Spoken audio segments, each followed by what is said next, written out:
Good morning students. B Com part first के लिए जो टॉपिक है आज कॉन्टेक्ट ऑफ बेलमेंट, जिन्हें हम निक्षेप के अनुबंध भी कहते हैं।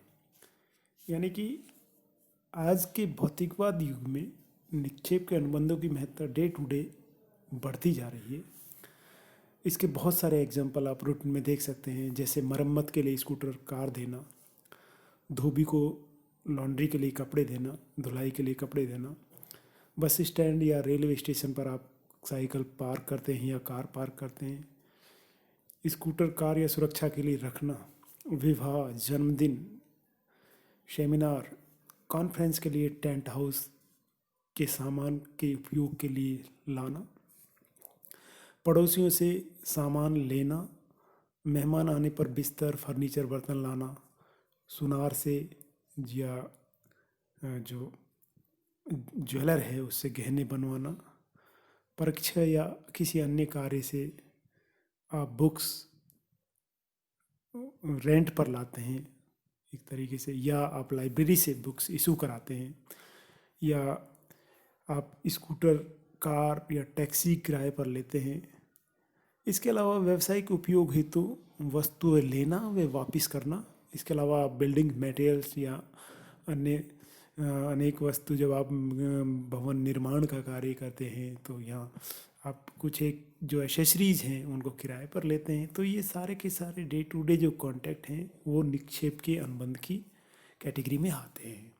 और निक्षेप का जो मीनिंग है, मीनिंग ऑफ बेलमेंट, अंग्रेजी भाषा के शब्द बेलमेंट यानी कि जो बेलमेंट है उसकी उत्पत्ति फ्रेंच भाषा, derived from French word bailor, bailor से बना है, जिसका शाब्दिक अर्थ होता है सुपुर्द करना या टू डिलीवर।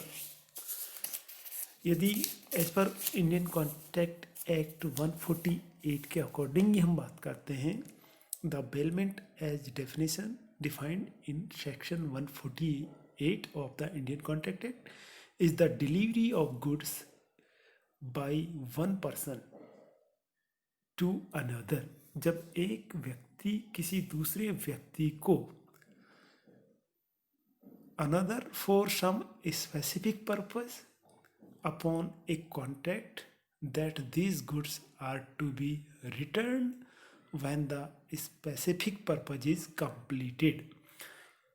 यानी एक व्यक्ति द्वारा दूसरे व्यक्ति को किसी विशिष्ट स्पेसिफिक पर्पज उद्देश्य से इस अनुबंध पर माल या वस्तु को सुपुर्द करना, डिलीवर की उद्देश्य के पूरा हो जाने पर माल की सुपुर्दगी देने वाले व्यक्ति को वापस या लौटा दी जाएगी। Return when the specific purpose is completed, अथवा उसके आदेशानुसार उसकी व्यवस्था कर दी जाएगी। तो माल की जो इस टाइप्स की जो डिलीवरी होती है उसे निक्षेप कहा जाता है। इस प्रकार माल की सुपुर्दगी देने वाले व्यक्ति को for example A delivering his car for service at the service centre is an example of bailment. इससे पहले अभी डिस्कस किया था। अब जैसे कार को या अपनी साइकिल को या स्कूटर को कार पार्किंग में या साइकिल पार्किंग में पार्क करते हैं, तो ये सारे के सारे डे टू डे जो एक तरीके से ट्रांजैक्शंस हैं या कॉन्टैक्ट हैं वो सारे के सारे बेलमेंट की कैटेगरी में आते हैं। यानी यदि हम कहें कि यदि the person delivering the goods is known as the bailor, यानी इस प्रकार माल की सुपुर्दगी देने वाले व्यक्ति को निक्षेपी बेलर कहते हैं। जो माल सुपुर्द कर रहा है, डिलीवर कर रहा है, उसको बेलर कहा जाता है। तथा जिस व्यक्ति को माल सुपुर्द किया जाता है, the person to whom goods are delivered is known as bailee, उसे निक्षेप ग्रहीता कहते हैं। कंक्लूड कह सकते हैं कि निक्षेप कॉन्ट्रैक्ट ऐसे अनुबंध होते हैं जिसके अंतर्गत एक व्यक्ति दूसरे व्यक्ति को जो अपनी मूवेबल प्रॉपर्टी है, वस्तुओं को, कमोडिटीज़ को अस्थायी रूप से temporarily transfer of position not an ownership, यानी कि निक्षेप अनुबंध एक ऐसा अनुबंध है जिसके अंतर्गत एक पर्सन दूसरे पर्सन को अपनी मूवेबल प्रॉपर्टी, फिजिकल प्रॉपर्टी होनी चाहिए, और फिजिकल प्रॉपर्टी भी ऐसी होनी चाहिए जो मूवेबल हो। मूवेबल प्रॉपर्टी को अस्थायी रूप से, टेम्परेरी रूप से हस्तांतरण किसी विशेष उद्देश्य के लिए करता है, और उद्देश्य जब पूरा हो जाता है तो उस वस्तु या माल पुनः पहले व्यक्ति जो कि उसका ऑनर है उसको लौटा दी जाती है, अर्थात वस्तु के स्वामी के अधिकार में आ जाती है, अथवा उसके आदेशानुसार या कहने पर किसी अन्य व्यक्ति को सुपुर्द कर दी जाती है। तो that is the types of contract of bailment. For example, Dinesh Suresh से पीएमटी की परीक्षा की तैयारी के लिए फिजिक्स और केमिस्ट्री की बुक्स 1 माह के लिए लेता है। That is a contract of bailment, यानी इसमें सुपुर्दगी देने वाला सुरेश वो बेलर कहलाएगा। वह पुस्तक की सुपुर्दगी जो प्राप्त करने वाला दिनेश बेली या निक्षेप ग्रहीता कहलाएगा। तो day to day as usually आप जो रोज़ कांटेक्ट कर रहे हैं या कुछ एक आप परिस्थितिवश कोई जैसे मकान का काम चल रहा है उस समय आप कोई मकान के लिए कुछ मटेरियल्स है जो कंस्ट्रक्शन के लिए जो ज़रूरी होता है उसको किराए पर लेते हैं, या आप कोई मैरिज फंक्शन है आप उसमें टेंट वाले जो मालिक है उसका ओनर है उससे आप कोई माल या टेंट का सामान किराए पर लेते हैं या बर्तन किराए पर लेते हैं, तो वो सारे के सारे कॉन्ट्रैक्ट ऑफ बेलमेंट कहलाते हैं। यदि आप कार मालिक हैं और आप कार सर्विसिंग के लिए लेकर ऑथराइज सर्विस सेंटर पे जाते हैं तो उस समय भी आप एक कॉन्ट्रैक्ट ऑफ बेलमेंट कर रहे होते हैं। तो what are the essential features of bailment, यानी कि निक्षेप अनुबंधों के लिए जो ज़रूरी होते हैं एलिमेंट्स या जिन्हें हम कैरेक्टरिस्टिक्स भी कह सकते हैं, वो क्या क्या होनी चाहिए। तो number 1, existence of two parties. There must be two parties is here. Number 1, a baler, a person delivering the goods is known as baler, यानी निक्षेपी वह व्यक्ति होता है जो माल को डिलीवरी देता है या माल को सुपुर्दगी देने वाला व्यक्ति बेलर कहा जाता है। And bailee, a person to whom goods are delivered is known as bailee, यानी कि निक्षेप ग्रहीता वो है जिसको माल का हस्तांतरण या ट्रांसफर किया गया है। नेक्स्ट वन, निक्षेप की विषय वस्तु चल प्रकृति की होनी चाहिए कि मूवेबल, पहले भी अभी डिस्कस किया हमने कि the property must be physical, and physical it is a quality, it is a characteristics that is a movable property. A contract under the contract of bailment, a contract is essential which is created by agreement between the bailor and bailee.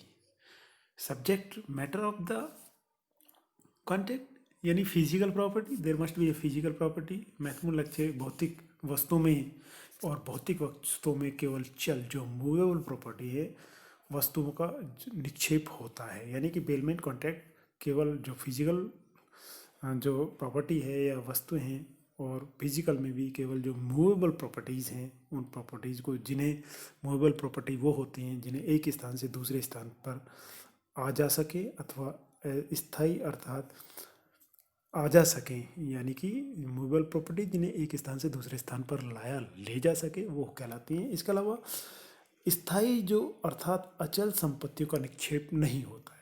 It is important to say that is not bailment of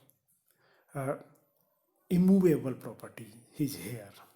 for example, Ram अपनी बहन की शादी के लिए एक hotel किराए पर लेता है. यह निक्षेप अनुबंध नहीं है, क्योंकि होटल है यहाँ एक अचल संपत्ति है. इसके बाद नेक्स्ट वन, विद्यमान माल का ही निक्षेप होना चाहिए. निक्षेप जो बेलमेंट कॉन्ट्रैक्ट में विद्यमान एग्जिस्टिंग जो गुड्स है उसी का होना जरूरी होता है.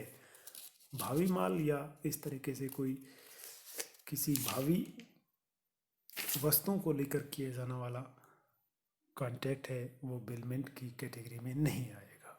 इसके बाद delivery of goods in the bailment, the position of goods must be delivered by the bailor to the bailee. यानी कि निक्षेप अनुबंधों में माल का हस्तांतरण होना चाहिए. ट्रांसफर ऑफ गुड्स और delivery of goods, that is से the possession is required in the possession or transfer of the goods is required for the bailment contract. देर में से निक्षेप के लिए यह आवश्यक है कि अनुबंध के अंतर्गत एक व्यक्ति द्वारा दूसरे व्यक्ति को विशेष उद्देश्य से माल या वस्तु की सुपुर्दगी की जाए.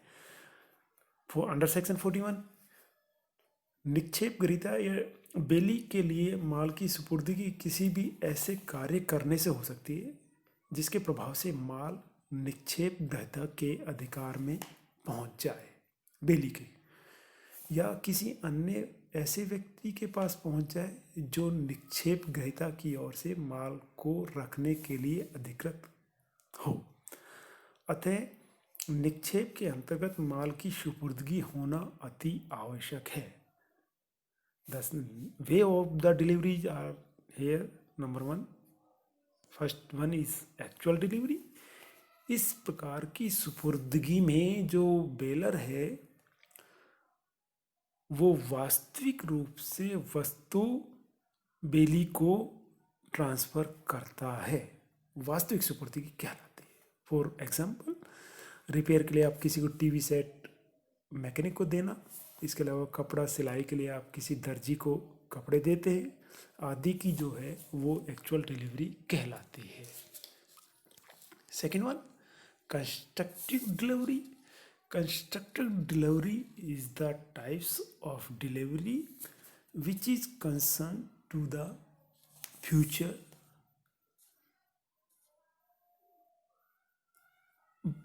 Transaction.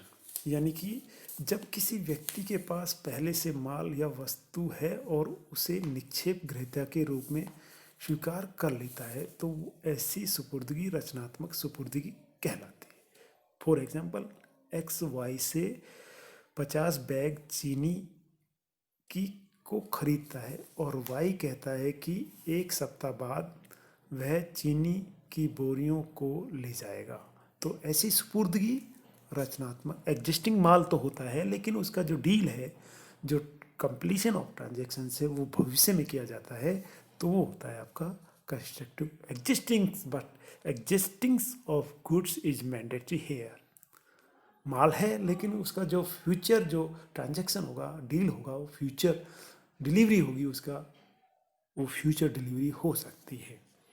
Second one, last one, types of, that is the symbolic, जिसे हम सांकेतिक सुपुर्दगी भी कहते हैं. फॉर एग्जाम्पल, यदि आप कोई कार शोरूम का आप कार परचेज करने जा रहे हैं किसी शोरूम पे, कार के शोरूम का जो मालिक है वो आपको काली चाबी आपको हैंड ओवर करते समय ही कार की डिलीवरी मान ली जाती है. That is called symbolic delivery. इसके अलावा स्पेसिफिक पर्पज होना चाहिए. आपका जो बेलमेंट का है, निक्षेप अनुबंध का एक आधारभूत लक्षण है कि निक्षेप किसी विशेष उद्देश्य के लिए किया जाना चाहिए. यह उद्देश्य स्वयं निक्षेपी अथवा निक्षेप ग्रहीता का भी हो सकता है. बेली और बेलर का ये ऑब्जेक्ट हो सकता है. इसके अलावा no transfer of ownership. In the bailment, possession is transferred from one person to another, but ownership of goods remains with the bailor, यानी कि बेलमेंट के कॉन्ट्रैक्ट में जो स्वामित्व का हस्तांतरण है वो नहीं किया जाता है, केवल पोजीशन या अधिकार का हस्तांतरण किया जाता है। यानी कि जो माल या गुड्स का जो पोजीशन है वो राइट्स है, उसको यूज करने का राइट्स ही खाली ट्रांसफ़र किया जाता है, लेकिन ओनरशिप हमेशा बेलर या निक्षेपी के पास होती है जो माल डिलीवर करता है बेलर को। तो मालिक कौन होगा हमेशा? Always be owner bailor. इसके अलावा second, transfer of position of goods, केवल माल को की सुपुर्दगी की जाती है, उसका पोजीशन भौतिक रूप से उसको ट्रांसफ़र किया जाता है ताकि बेली उसको स्पेसिफिक यूज़ में लेने के बाद उसे वापस पुनः बेलर को लौटा दे। Delivery of goods for some purpose already discuss. Return of specific goods, इसके अलावा बेलमेंट्स में जब आपका स्पेसिफिक ऑब्जेक्ट्स पूरा हो जाता है बेली का या बेलर का, उसके बाद में बेली है उस गुड्स को वापस लौटाएगा बेलर को। इसके बाद movable goods, only bailment contract for movable goods, यानी कि must be movable. Subject matter of bailment contract means goods must be movable here. Deposit of money into bank is not a contract of bailment, यानी कि आप जो पैसा bank में जमा करा रहे हैं वो एक तरीके से कॉन्ट्रैक्ट ऑफ बेलमेंट नहीं होता है, क्योंकि आप जो पैसा बैंक में जमा करा रहे हैं ज़रूरी नहीं कि आपको वो पैसा पुनः वापस मिले। यानी आपने 100 के नोट 10 नोट कराए हैं, तो उस स्थिति में ये ज़रूरी नहीं कि आपको 100 के नोट 10 जो 10 100 के नोट हैं जो 10 आपने जमा कराए हैं वो ही वापस हों। तो बैंक में पैसा कराना is not a contract of bailment. इसके अलावा टेम्परेरी पर्पज, जो बेलमेंट का जो पर्पज होता है वो या सुपुर्दगी की जाती है वस्तु की, वो खाली टेम्परेरी ऑब्जेक्ट या पर्पज के लिए होती है, और टेम्परेरी पर्पज जब आपका पूरा हो जाता है तो वो आप लौटा देते हैं। इसके अलावा माल के स्वरूप में परिवर्तन हो सकता है। Alteration in the form of goods में बी और नॉट में बी, यानी कि माल के स्वरूप में परिवर्तन हो भी सकता है और नहीं भी हो सकता है। फॉर एग्जांपल, जैसे आप कोई गोल्ड्स आप किसी सुनार को देते हैं और सुनार गोल्ड्स के बदले में क्या करता है, उसके यानी जो आप कच्चा माल जो आप गोल्ड्स प्रोवाइड करा रहे हैं उसको आभूषणों में या ऑर्नामेंट्स में कन्वर्ट करके दे सकता है। इसी तरीके से आप दर्जी या टेलर को आप स्टिचिंग के लिए कोई कपड़ा दे रहे हैं और कपड़े के बदलरूप वो आपके कपड़े सिले हुए कपड़े आप प्राप्त कर सकते हैं। इसके अलावा नेक्स्ट, माल के अधिकार का हस्तांतरण नहीं होना होता है इसमें।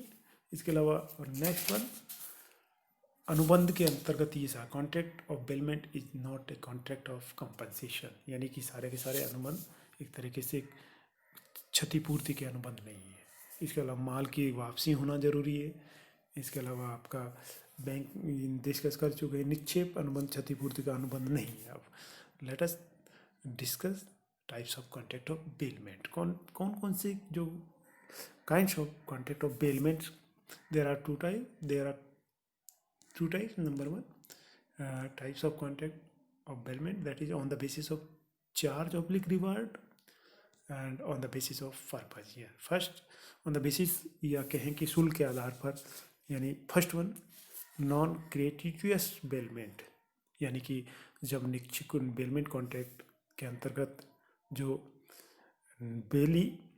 बेलर की जो कंडीशंस है के अनुसार यदि बेलर को निक्षेप ग्रहीता द्वारा प्राप्त वस्तु को प्रयोग के बदले प्रतिफल अथवा शुल्क, फीस या पारिश्रमिक मिलना निश्चित हुआ है तो ऐसे निक्षेप के अनुबंध शुल्क सहित कहलाते हैं। जैसे टेलर को आप कपड़ा दे रहे हैं और टेलर उसके बदले में आपसे चार्ज वसूल रहा है तो वो एक तरीके से नॉन ग्रेटिट्यूस बेलमेंट कहलाएंगे। और यदि नेक्स्ट वन इज ग्रेटिट्यूस बेलमेंट, जब किसी निक्षेप अनुबंध की शर्तों के अधीन निक्षेपित वस्तु के प्रयोग या अन्य उद्देश्य के लिए कोई प्रतिफल अथवा शुल्क, फीस या रेमुनेशन नहीं दिया जाता है तो ऐसे बेलमेंट, कॉन्ट्रैक्ट बेलमेंट ग्रेट्युइटस या शुल्क रहित कहलाते हैं। जैसे आप अपने मित्र के यहाँ कोई बुक लाते हैं, उधार मांग कर लाते हैं और उसको पढ़ते हैं और वो निःशुल्क आपको दी जाती है और आप उसको पुनः लौटा देते हैं, तो वो एक तरीके से शुल्क रहित या ग्रेट्युइटस बेलमेंट कहलाएगा। इसके बाद next one, on the basis of purpose, bailment for safety. जब बेलमेंट कॉन्ट्रैक्ट के अंतर्गत निक्षेपी यानी बेलर निक्षेप ग्रहीता के पास कोई भी सामान या वस्तु सुरक्षित रखने के उद्देश्य से सुपुर्द करता है, फॉर प्रोवाइडिंग ए सेफ्टी, अथवा जमा करता है, तो हम सुरक्षा के लिए निक्षेप का अनुबंध कह सकते हैं। For example, Ram Delhi railway station पर रेलवे के क्लॉक रूम में अपना सूटकेस रखता है, तो इसे हम सुरक्षा के लिए निक्षेप कहेंगे। आप जैसे बैंक के लॉकर में आप गोल्ड रख रहे हैं, that is bailment for safety. इसके अलावा second one, bailment for use. सामान्यतः निक्षेप इसी प्रकृति के होते हैं, यूज के प्रकृति के होते हैं, जब एक व्यक्ति दूसरे व्यक्ति को अपनी वस्तु इस उद्देश्य से डिलीवर करता है कि वह का प्रयोग करने के बाद उस वस्तु को वापस लौटा दे, तो ऐसी प्रकृति के निक्षेप को हम प्रयोग के लिए निक्षेप कहते हैं। मोस्टली ज़्यादातर बेलमेंट कॉन्ट्रैक्ट में एक तरीके से बेलमेंट फॉर यूज ही किया जाता है। फॉर एग्जाम्पल, राम अपनी साइकिल शाम को 5 दिन के लिए किराए पर देता है, तो यह प्रयोग के लिए निक्षेप का अनुबंध कहलाएगा। यूज कर रहा है, उसमें जो बेलर है उसमें एक तरीके से गुड्स को या कमोडिटीज को यूज कर रहा है। इसके अलावा third one, bailment for transportation. जब वाहक उपक्रमों या संस्थाओं को माल की सुपुर्दगी उस उद्देश्य से की जाती है कि वे माल एक स्थान से दूसरे स्थान पर पहुंचा दे, तो इस प्रकृति के निक्षेप को परिवहन के निक्षेप का अनुबंध कहते हैं। फॉर एग्जांपल, आप ट्रांसपोर्ट कंपनी में कोई अपना माल गुड्स है जो आप भिजवा रहे हैं किसी दूसरे बिजनेसमैन को अनदर प्लेस पर जो स्थित है, तो वो आपका contract of bailment of transportation कहलाएगा। इसके अलावा बेलमेंट फॉर रिपेयर।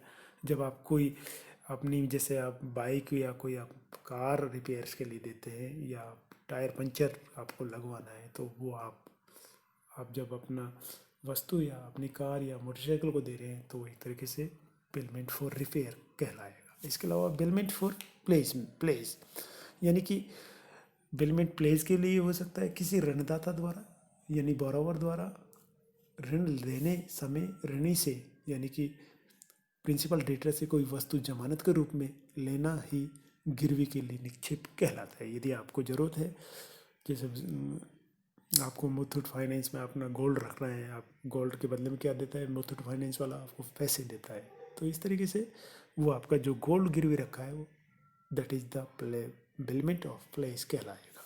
इसके अलावा किराए के लिए निक्षेप। जब निक्षेप अनुबंध के अंतर्गत निक्षेपी निक्षेप ग्रहता को कोई ऐसी वस्तु किराए के बदले अथवा प्रतिफल में प्रयोग के लिए देते हैं, जैसे आप डे टू डे आप जैसे आप यानी कि आप कोई टेंट वाले के लिए मैरिज फंक्शन है आपके यहाँ, टेंट वाले के यहाँ आप 10 कुर्सियाँ या कनात या शामियाना लाते हैं और उसके बदले में आप जो उसको किराए देते हैं, वो that is the bailment of rent कहलाता है। इसके अलावा रूप परिवर्तन, bailment for alteration in the form. Bailment for alteration of form, जब निक्षेप अनुबंध के अंतर्गत निक्षेपी जो बेलर है अपनी वस्तु या माल को रूप परिवर्तन करने के उद्देश्य से बेली को जो अपना माल है उसका फॉर्म चेंज करने के लिए देता है। जैसे आप सुनार के पास जाते हैं, आप बेलर हैं और सुनार बेली क्या करेगा, आपके जो गोल्ड को लेकर बदले में उसके ऑर्नामेंट्स बनाकर आपको दे देगा। या कोई लोहार है, इस तरीके से वो क्या है आपकी जो अपने जो एज ए बेलर होने के नाते जो आपने अपना वस्तु दी है उस वस्तु का अल्ट्रेशन कर देता है और उसका रूप परिवर्तन करते हैं। नेक्स्ट वीडियो में हम पुनः आपसे रूबरू होंगे। What are the duties and responsibility of bailor. धन्यवाद।